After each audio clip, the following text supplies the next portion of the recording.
Hey everybody, it's Ryan, and this is an overview of a ghillie suit, like camouflage type suit. And here's some fun stats.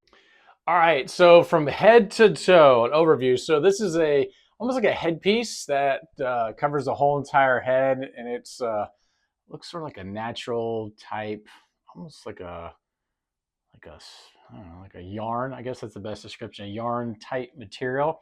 It has a mesh, so you can see through it pretty comfortably. And from a breathability standpoint, that can be adjusted to really give some significant camouflage. Then there is a neck piece. It's also separate to make sure the neck is covered completely. Then this is kind of like a jacket, and it has buttons right here all the way down. So you can either slip it on or you can literally button it up.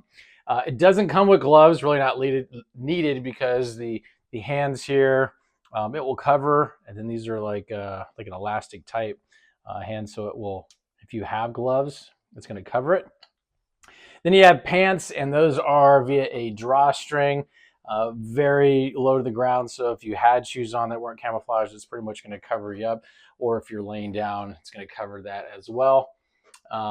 Back is all kind of the same. Again, this would be something where you might want to adjust it, which is why the neck piece is really important to really kind of cover that up. But basically just looks like a big piece of moss walking around or laying on the ground. Hopefully that answers any questions you might have about this ghillie suit. We'll talk to you soon.